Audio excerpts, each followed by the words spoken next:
Halo para penggemar dan pecinta fisika, pada video kali ini saya akan menjelaskan mengenai difraksi cahaya bagian yang kedua atau part 2. Nah, difraksi Kisi ini yang mau saya jelaskan. Pada bagian yang pertama saya sudah menjelaskan mengenai difraksi celah tunggal. Bagian yang kedua saya jelaskan mengenai difraksi Kisi. Nah, difraksi Kisi itu bisa terjadi karena cahaya itu dihalangi oleh kisi difraksi. Nah, kisi difraksi itu apa? Kisi difraksi adalah suatu benda yang memiliki banyak celah sempit, berjarak sama, dan dapat digunakan untuk mendifraksikan cahaya yang datang padanya. Secara bentuk fisisnya, kisi itu sebenarnya tidak terlalu panjang bendanya, beberapa sentimeter, tapi kemudian ini ada garis-garisnya ya, garis-garisnya. Nah, garis-garis ini selalu berjarak sama. Nah, garis-garis ini kalau diperbesar ternyata berupa celah-celah ini ya. Nah, misalnya kalau kita intip dengan mikroskop gitu ya, kita intai dengan mikroskop, nah ternyata berupa celah-celah berbentuk garis seperti ini. Nah, ini saya meletakkan kisi secara vertikal, kemudian saya datangkan cahaya secara tegak lurus padanya, maka cahaya ini akan dibelokkan pada celah-celah ini, dibelokkan secara acak. Nah, gelombang-gelombang yang bertemu di layar itu dikatakan berinterferensi. Jadi, interferensi cahaya yang ada di layar ini akan menghasilkan pola fringi. Pola fringi itu adalah pola garis terang gelap berturutan. Nah, nanti di pusatnya selalu terjadi terang, setelah terang, gelap, terang, dan seterusnya. Bawahnya juga begitu, habis terang, gelap, terang, dan seterusnya selang-seling. Nah, seperti ini kalau saya gambarkan pola fringi itu.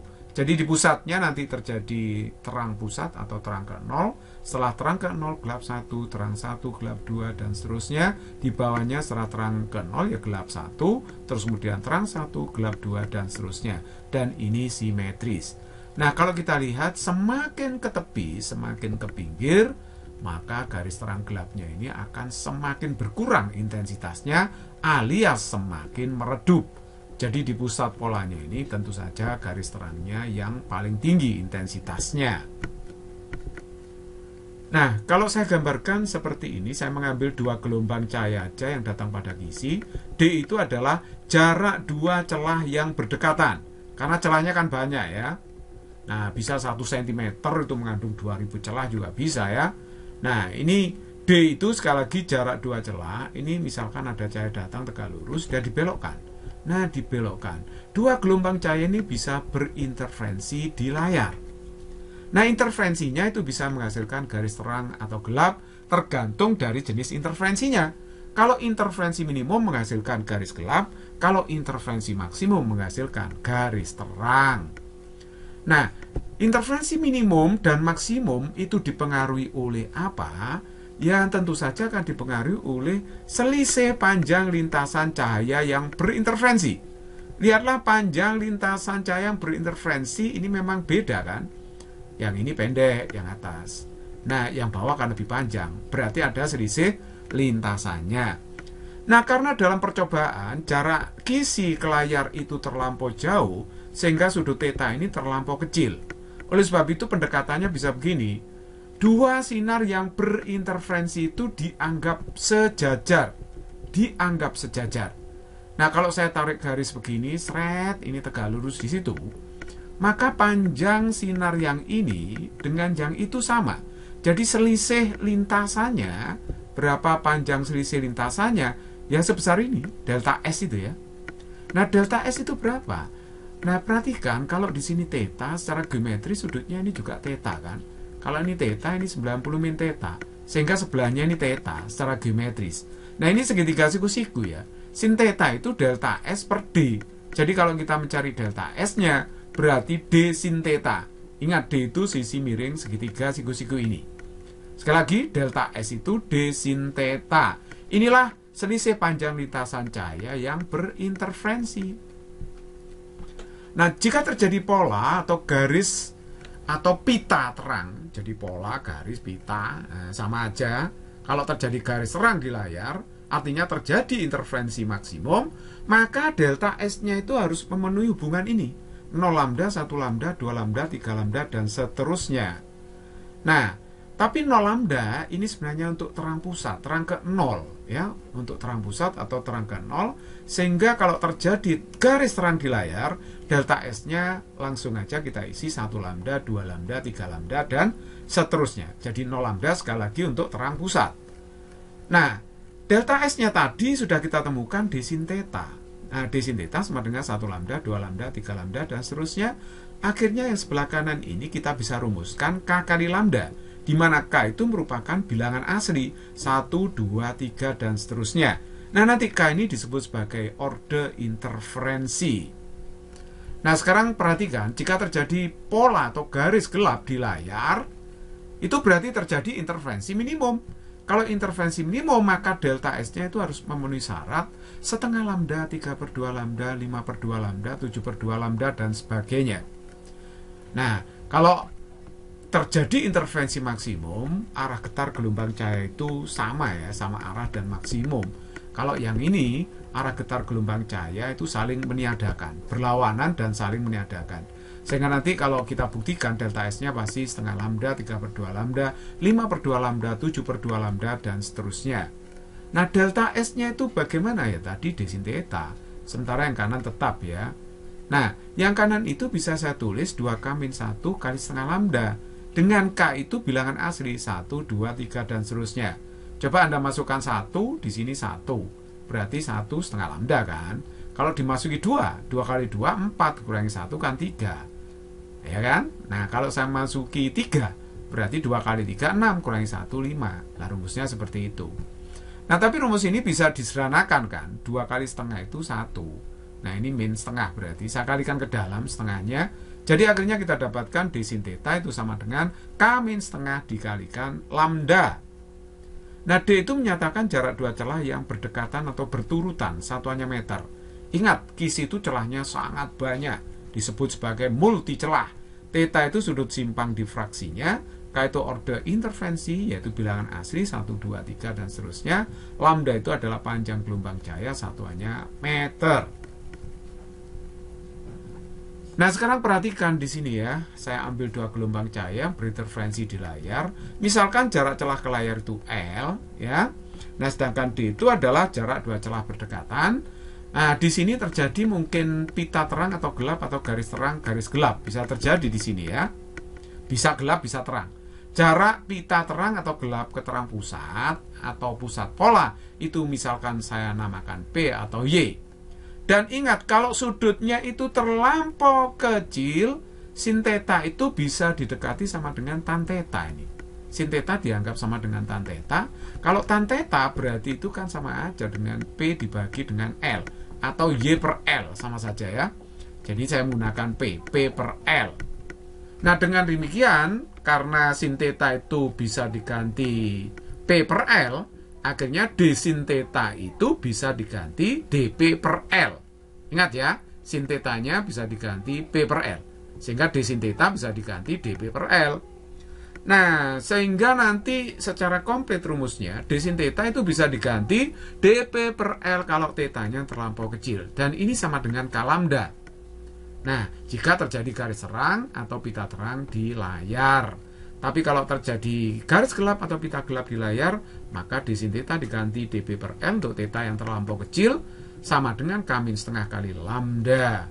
Nah, tadi P itu adalah jarak garis atau pita terang gelap ke pusat pola, satuannya meter. L itu jarak kisi difraksi ke layar, satuannya meter. K itu orde interferensi, nilainya 1, 2, 3, dan seterusnya. D itu jarak celah yang berdekatan, satuannya meter. Kadang-kadang K itu dilambangkan dengan M kecil, ya boleh-boleh saja.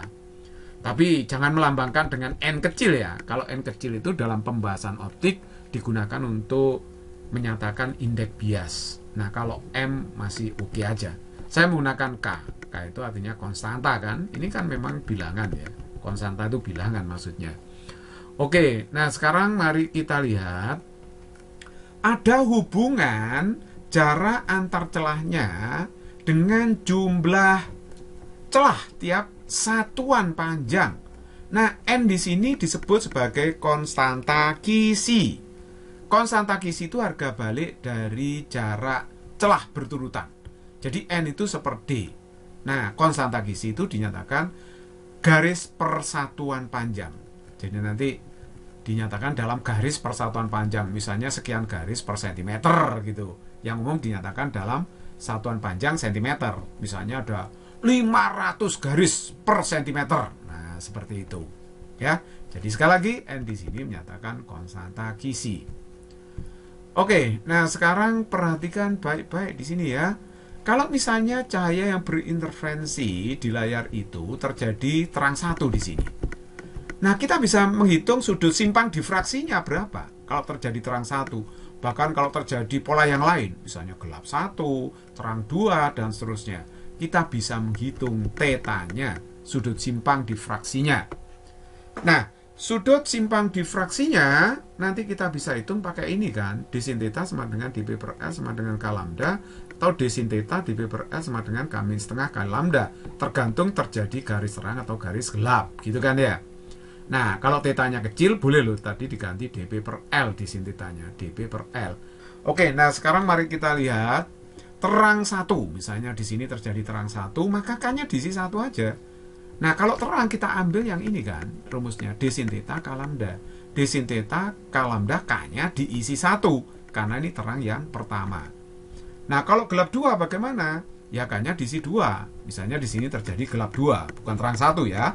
Terjadi gelap 2. Nah, kalau terjadi gelap 2, nanti K-nya diisi 2. D sin theta sama dengan K min setengah K lambda yang kita pakai. Jadi rumus yang bawah. Nah, K-nya kita isi 2. Sehingga 2 kurangi setengah itu adalah 1,5 atau 3/2 lambda.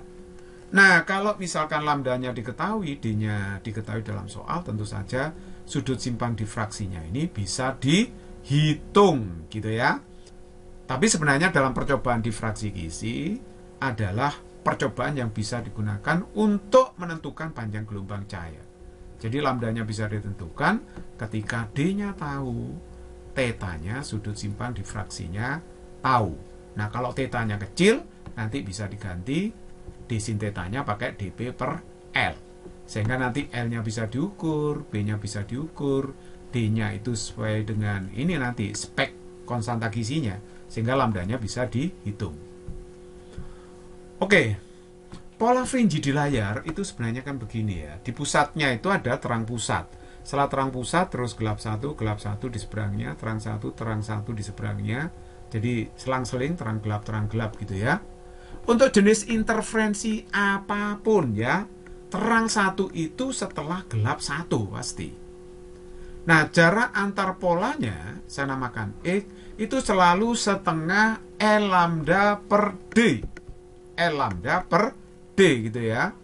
Jadi kalau L lambda per D, nah ini contohnya. Kalau misalnya ada pertanyaan, jarak garis gelap 1 terhadap terang 2 berapa? Gelap 1 terhadap terang 2. Nah, ini berapa berarti? X, ini X, ini X. Kan berarti 3X ya. Nah, karena 3X berarti 3 kali setengah L lambda per D. L lambda per D saya baca lambada biasanya. Nah, pada video yang pertama saya membaca lambada ini ya. 3 kali setengah lambada, jadi ini 3/2 lambada. Nah, terus kemudian kalau jarak terang satu ke terang pusat misalkan.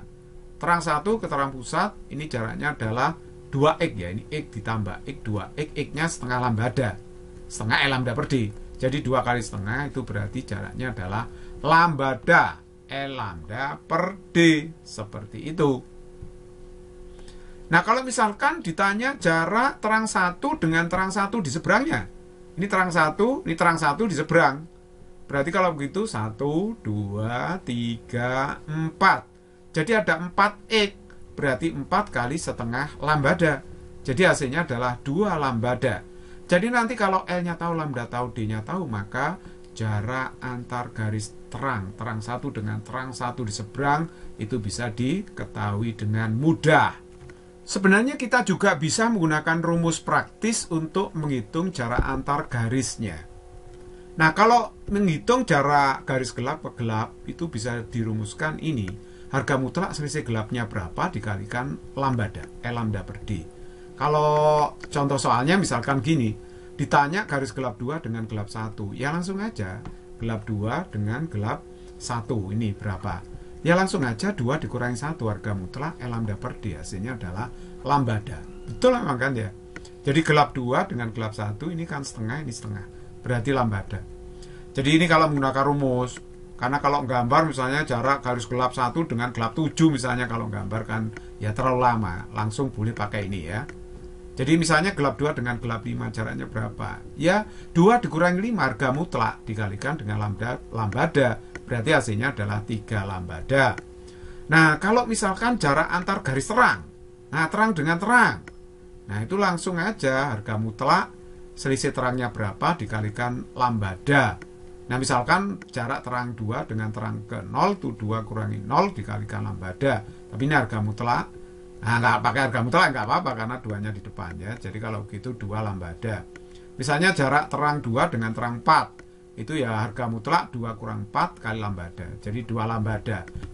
Nah bagaimana kalau menghitung jarak antar garis terang ke gelap atau gelap ke terang sama aja ya. Terang ke gelap ke terang kan sama dibolak-balik. Jadi ini pasti rumusnya ini. Harga mutlak terangnya dulu dikurangi gelap ditambah dengan setengah kali lambada. Jadi misalnya jarak terang 2 ke gelap 1. Jadi terangnya dulu ya. Terangnya dulu 2 dikurangi gelapnya 1 plus setengah harga mutlak. Berarti ini hasilnya 1 tambah setengah 3/2 lambada. Nah kalau jarak gelap 2 ke terang 0. Nah ini gelapnya dulu kan, gelap ke terang. Tetap terangnya dulu yang didahulukan. Terang ke 0, terang pusat berarti 0 dikurangi gelapnya 2. Nah selalu begitu, terangnya yang di depan. Ditambah dengan setengah harga mutlak. Nah ini harga mutlaknya berarti min 2 ditambah setengah. Nah ini kan min 1 setengah harga mutlak. Ya sama aja dengan 3/2 lambada. Sama dengan yang di atas, kebetulan sama ya. Jadi kalau kita cek gelap 2 dengan terang 0. Nah ini gelap 2. Ini terang 0 kan di sini, terang pusat. 1, 2, 3. 3 kali setengah. Betul, 3/2 lambada. Seperti itu. Jadi ini menggunakan rumus praktis secara langsung. Untuk lebih jelasnya saya akan berikan contoh soal. Contoh soal yang pertama. Suatu kisi difraksi yang memiliki jarak celah berdekatan 1,6 mikrometer digunakan untuk percobaan interferensi cahaya pada kisi. Kisi diletakkan vertikal dan terletak sejauh 1 meter dari layar yang juga diletakkan secara vertikal. Kisi disinari cahaya monokromatik berpanjang gelombang 400 nanometer. Garis terang orde kedua pada layar memiliki sudut simpan difraksi sebesar berapa terhadap garis normal kisi? Kita jawab, garis terang orde kedua berarti K-nya diisi 2, D-nya itu 1,6 mikrometer sama aja dengan 1,6 kali 10 pangkat min 6 meter, L-nya 1 meter ya, jarak celah layar. Panjang gelombang yang digunakan adalah 400 nanometer atau 4 kali 10 pangkat min 7 meter. Yang ditanyakan sudut simpang difraksi. Nah oke, kalau terjadi garis terang maka berlaku D sin theta sama dengan K lambda. Nah nanti D-nya di sini ya, sudah diisi sin theta, K-nya diisi 2 ya. Sedangkan lambdanya adalah 4 kali 10 pangkat min 7. Nah nanti sin theta-nya ini ketemu setengah. Karena ini 8, ini kan 0,8 kali 10 pangkat min 6 dicoret. Jadi 0,8 dibagi 1,6 itu setengah. Jadi sin theta itu setengah. Berarti theta-nya kalau begitu 30 derajat. Jadi jawaban yang tepat adalah A. Nomor 2, suatu kisi difraksi yang memiliki konstanta kisi 2500 garis per cm dikenai cahaya secara tegak lurus dengan panjang gelombang 500 nanometer. Sudut difraksi untuk garis gelap orde 3 pada pola fringe yang terjadi di layar sebesar berapa? Jawab. Nah, konstanta kisinya diketahui 2500 garis per cm, atau kalau dijadikan meter 25 kali 10 pangkat 4 garis per meter. Karena 1 cm itu kan 10 pangkat min 2 meter ya. Nah oke, sekarang mari kita lihat. Berarti D-nya itu nilainya adalah 1/n. Ini jarak antar celah berdekatan ya. D itu 1/n 1/25 kali 10 pangkat 4. Jadi ini 4 kali 10 pangkat min 6 meter. Panjang gelombangnya 500 nanometer, berarti 5 kali 10 pangkat min 7 meter. Karena nano itu kan 10 pangkat min 9 ya kan. Jadi 5 kali 10 pangkat min 7 meter. Garis gelap orde ketiga, K-nya itu 3. Nah sekarang mari kita lihat. Kita memakai rumus D sin theta sama dengan K min setengah dikalikan lambda. Karena terjadi pola atau garis gelap. Nah D-nya kita isi 4 kali 10 pangkat min 6 kali sin theta. K-nya diisi 3. Ya sudah saya isi sini 3 kurangi setengah nanti kali Lambdanya 5 kali 10 pangkat min 7. Nah ini kalau dihitung sin tetanya 0,3125. Nah ini tetanya berarti arcsin dari 0,3125. Ini nilainya adalah 18 derajat kalau dihitung dengan kalkulator. Jadi sudah ketemu jawabannya. Namun bagaimana kalau soal ini menjadi soal UTBK? Di UTBK tidak boleh memakai kalkulator. Kalau nggak boleh memakai kalkulator, maka hitungannya pendekatan. Nah, karena dalam soal ini sin tetanya itu terlampau kecil. Nah, kalau sin tetanya terlampau kecil, tetanya itu sangat dekat dengan nilai sinnya ini, tapi dalam radian. Jadi theta sama dengan arcsin 0,3125 ya kira-kira sama dengan 0,3 radian. Ya, sama dengan ini kira-kira ya. Sama dengan ini. Jadi saya bulatkan menjadi 0,3 radian saja. Saya pakai pendekatan. Jadi pi radian itu 180 derajat, 1 radian 180 derajat dibagi pi berarti. Lah pi itu 3,14. Kalau 180 derajat dibagi 3,14 kira-kira hasilnya 57 derajat. Jadi kalau begitu theta 0,3 radian itu berarti 0,3 dikalikan 57 derajat. Ya sekitar 17 derajat hasilnya. Jadi jawaban yang paling mendekati adalah 18 memang ya. Jadi kalau ini pakai kalkulator pasti teliti hasilnya. Nah, tapi kalau pakai pendekatan hasilnya adalah 17. Nah, pendekatan ini sekali lagi dipakai kalau tidak boleh memakai kalkulator dalam perhitungan soal ini. Nomor 3, cahaya hijau dengan panjang gelombang 540 nanometer didifraksikan sebagai kisi yang memiliki 2000 garis per cm. Ini berarti konstanta kisinya. Orde maksimum garis terang di layar hasil interferensi yang masih teramati adalah berapa? Jadi orde maksimum itu maksudnya garis terang terpinggir yang masih bisa kita amati. Lambdanya 540 nanometer, 5,4 kali 10 pangkat min 7 meter. Nah, konstanta kisinya 2000 garis per cm, K maksimum yang ditanyakan. Nah, D itu seper N ya, jadi seper 2000 cm, kan ini satuannya cm. Ini saya jadikan meter, 5 kali 10 pangkat min 6 meter. Nah, kita pakai D sin theta sama dengan K lambda, karena ini garis terangnya yang kita pakai. Jadi kalau begitu K itu D sin theta per lambda. Perhatikan ya, di sini pertanyaannya orde maksimum. Kalau orde maksimum, sinnya harus maksimum. Nah, sin maksimum itu adalah 1 ketika tetanya 90. Jadi kita maksimumkan 1, akhirnya saya masukkan D-nya 5 kali 10 pangkat min 6, sin tetanya 1, lambdanya 5,4 kali 10 pangkat min 7. Nah, ini kalau saya bagi hasilnya adalah 9,259. Ini harus dibulatkan karena K itu tidak boleh pecah nilainya. Jadi nggak boleh koma-komaan kayak gini. Jadi kalau dibulatkan menjadi 9. Oleh sebab itu jawaban yang tepat di sini adalah C. Nomor 4, pada percobaan difraksi kisi digunakan cahaya monokromatik dengan panjang gelombang lambda. Jarak kisi ke layar L dan jarak dua celah berdekatan D. Jika jarak antar garis terang yang berdekatan pada pola fringe di layar adalah 2 mm, maka jarak maksimum antara garis gelap pertama dengan garis terang pertama. Nah, kita jawab dengan menggunakan pola di layar ya. Jadi saya menyelesaikan dengan berbagai cara supaya tahu penerapan masing-masing cara. Dalam soal diketahui jarak terang berdekatan yaitu 2 mm. Boleh terang 0 dengan terang 1. Terang 1 dengan terang 2 juga boleh. Nah, ini 2 mm. Padahal jarak antar pola itu sama di sini. Jadi kalau begitu jarak gelap 1 dengan terang 1 ya 1 mm. Gelap 1 ke terang 0 ya 1 mm. Terang 0 dengan gelap 1 di seberangnya juga ini 1 mm semua itu. Jadi kalau ditanya jarak maksimum antara garis gelap pertama dengan garis terang pertama adalah berapa? Kalau maksimumnya bukan G1 dengan T1 yang ini, bukan. Tapi gelap 1 dengan terang 1 di seberangnya. Karena yang ditanyakan maksimum. Nah, kalau minimumnya ini kalau minimumnya ya. Maksimum berarti ini yang saya simbolkan delta P itu. Dengan terang 1 di seberangnya. Karena ini jaraknya 1 mili, berarti ini kan tinggal 1 mili tambah 1 mili, 1 mili. Berarti jaraknya 3 mili. Jadi kalau perhitungan tadi, jarak terang 0 dengan terang 1, terang berturutan adalah 2 mm. Berarti jarak antara gelap 1 dengan terang 1 di seberangnya adalah 3 kali 1 mm. Sekali lagi ini 1 mm berarti 3 mm. Oke, jadi jawaban yang tepat adalah E. Nomor 5, suatu kisi difraksi yang memiliki konstanta kisi N garis per cm dikenai cahaya secara tegak lurus dengan panjang gelombang 700 nanometer. Jarak garis terang berturutan pada pola fringe di layar adalah 3 mm.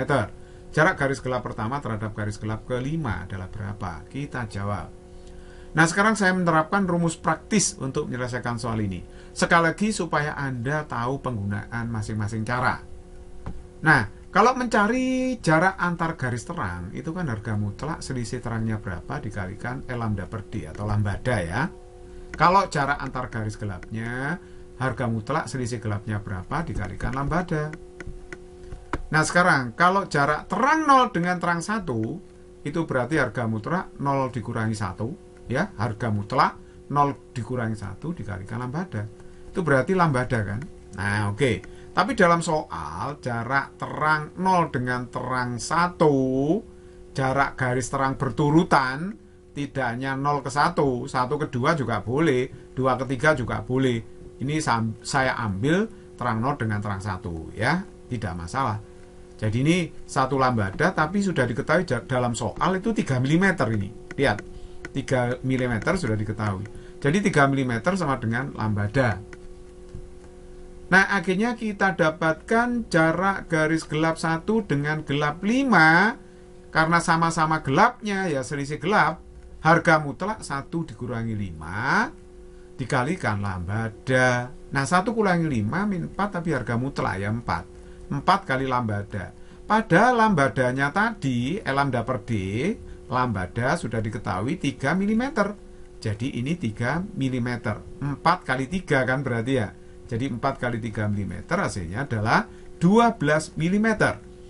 Tentu saja yang dimaksud di sini jarak garis gelap 1 dengan gelap 5 itu adalah yang sepihak, misalnya sama-sama di atas pusat pola. Jadi jawabannya yang tepat di sini adalah A. Physics is very easy and fun.